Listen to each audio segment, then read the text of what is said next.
What's up YouTube? Welcome to Code with Lakshit. In this tutorial, I'll explain you how you can pass arbitrary number of argument through the function. So let's begin. Hey myself Betty, I'm Lakshit's assistant. I make sure that his videos are helpful to you. Please tell me your video experience in the comment box so that I can tell Lakshit to improve his videos. And I'll keep your extra care if you subscribe to his channel and also press the bell icon.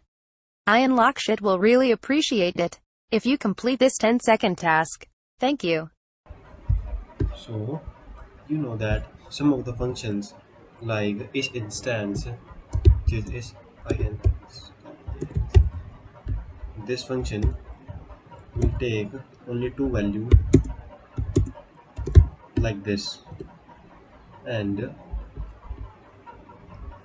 functions like print can take as many values as you can enter. Uh, So, in this tutorial, I'll explain you how you can create a function like this, print.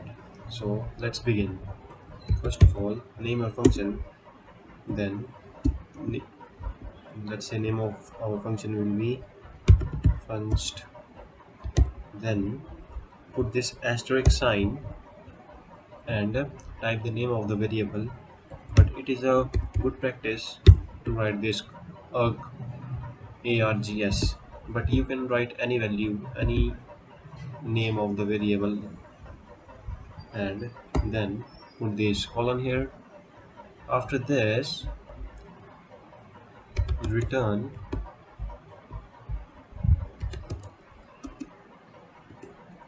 let's say name of our variable, then simply print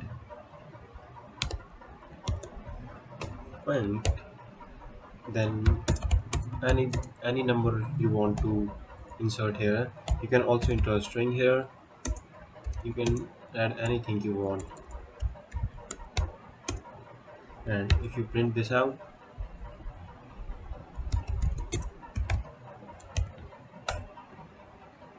we are getting an error.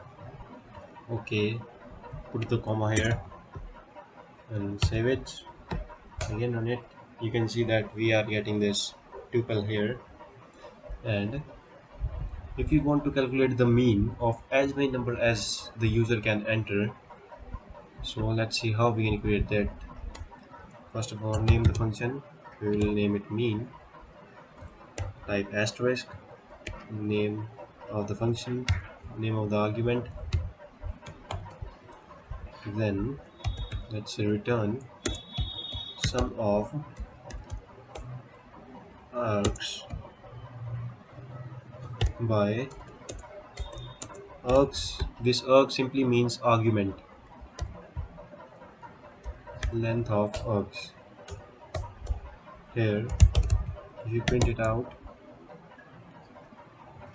mean of as many number as you want. As many number means as many number, etc. And how long you can go, you'll get the answer like this. Okay, so try some variation yourself, and if you have any kind of doubt, you can ask me in the comment box. So thank you, and meet you in the next tutorial.